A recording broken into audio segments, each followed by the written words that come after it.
So I'm excited that we finally have a resolution to the Aaron Rodgers saga, but I don't think I would be satisfied if I was a Jets fan. They traded back from number 13 to 15. They traded 42 overall, a second in 2024 that is a first if Rodgers plays 65% or more of plays. And what that equates to is they traded number 3 overall for Aaron Rodgers.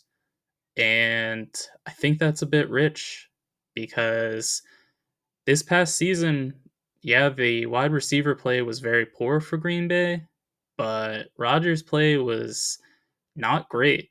He was 21st in adjusted expected points added and 12th in PFF grade. So I don't think that's what you want when you're trading a complete haul for a quarterback that is in the dwindling years of his career and is set to make 60 million this upcoming season and 50 million the year after that. I think what makes it worse is the fact that they could have had Lamar Jackson for just a little bit more. And I really think they actually stood a chance at Jackson if this is the package they were willing to put together for Rodgers. Because if you're Baltimore, it's going to be hard to match 60 million this year with their salary cap being what it is. And 50 million next year would also be hard to match. So that's difficult in a variety of ways. And Lamar's play recently has been better than Rodgers. At least this past season, it was clearly better. For reference, Lamar was 12th in adjusted expected points added and 5th in PFF grade. So he was about 10 spots better in both metrics than Rodgers was. And Green Bay had worse wide receiver play than the Jets will this upcoming year, but Baltimore had worse wide receivers than the Packers had this past season, as PFF rates the Ravens as the 27th best wide receiving unit this past season, and Green Bay ranked 23rd.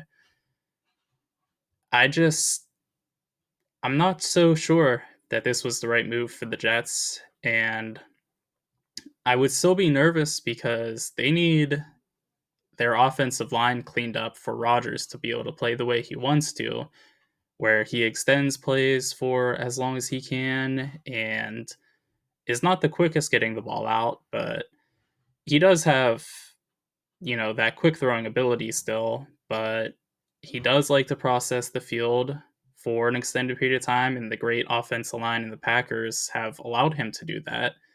He's not going to be allowed that same liberty with the Jets. And Lamar, though the Ravens have had a good line recently, especially this past season, Lamar can do it with a poor offensive line. He's also going to add a ton of value as a rusher, which Rodgers just won't.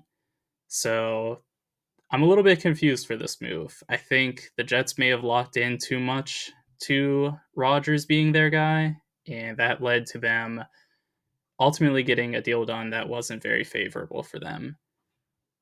Of course, on the other side of things, I love this move if I'm Green Bay because it was going to be hard to fit Rodgers into their cap, and it really allotted them quite good return for an asset that was pretty much done with their franchise. So in the end, I like this quite a bit for the Packers, and I'm not so huge on it for the Jets. Those are my thoughts, though. Be sure to let me know what yours are, and also please be sure to subscribe for more content on the NFL and NBA playoffs, too.